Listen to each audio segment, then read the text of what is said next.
आप सभी को मेरा प्रेम पूर्वक नमस्कार। जय गणपति बाप्पा, जय श्री राम। कैसे हैं आप सब? उम्मीद करती हूँ आप सब हनुमान दादा की कृपा से अच्छे होंगे। आज मैं आप सबके सामने बाली और रावण की मित्रता की कहानी लेकर आई हूँ। कैसे हुई उनकी मित्रता? आप सब ने रामायण में वो प्रसंग तो सुना ही होगा जब अंगद भगवान श्री राम के शांति दूत बनकर लंका गए थे। तब रावण ने अंगद को मित्र का पुत्र बताकर संबोधित किया था। अंगद बाली के पुत्र थे, इसलिए रावण ने उसे मित्र का पुत्र कहा और रावण और बाली की घनिष्ठ मित्रता थी। ये बात उस समय की है जब रावण परम शक्तिशाली हो गया और उसे अपनी शक्तियों का बहुत अभिमान हो गया। जब उसने सुना कि बाली जैसा एक वीर वानर भी है जो बहुत शक्तिशाली है, तब रावण के मन में ईर्ष्या हुई और उसने ईर्ष्या के वशीभूत होकर बाली को युद्ध के लिए ललकारा।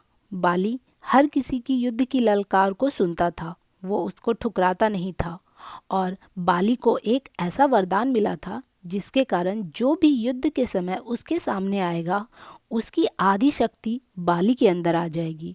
तो यहाँ पर रावण की हार सुनिश्चित थी, परंतु फिर भी रावण ने अपनी शक्ति के मद में चूर होकर बाली को ललकारा और बाली अपने महल से बाहर आया।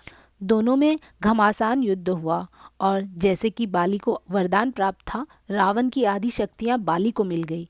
तो रावण बिल्कुल थक हार गया और बाली ने उसे खूब मारा पीटा और अपने हाथ के नीचे दबाकर कुल 6 महीने तक रखा। तब रावण को अपनी गलती का एहसास हुआ और उसने सोचा, बाली जैसे शक्तिशाली से मित्रता कर लेने में भलाई है, इससे मैं अपनी शक्ति का विस्तार कर सकूंगा। रावण ने बाली से क्षमा मांगते हुए मित्रता का प्रस्ताव रखा कि अगर दो शक्तिशाली मित्र बन जाएं तो क्या नहीं कर सकते। और ऐसे ही दोस्ती हुई रावण की और बाली की। और बाली भी अधर्मी हो गया। उसने स्वयं अपने भाई सुग्रीव का राज्य छीन लिया, उसकी पत्नी को अपने अधीन कर लिया। तब भगवान श्री राम को बाली का वध करने के लिए आना पड़ा, क्योंकि उन्होंने सुग्रीव से मित्रता की थी और मित्र को वचन दिया था कि उनको उनका राज्य और पत्नी वापस दिलाएंगे। बाली के वध के पश्चात अंगद भगवान श्री राम के शरण में आ गए और उनकी सेवा में तत्पर हो गए। अंगद ने भगवान बजरंगबली का हाथ थामा और उनको अपना गुरु बनाया और उनकी शिक्षा दीक्षा के अंतर्गत भगवान श्री राम के शांति दूत बनकर लंका गए।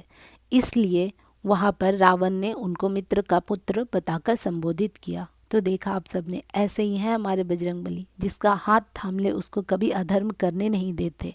हे प्रभु, हम सबका हाथ थामे रखना। जय श्री राम, जय हनुमान।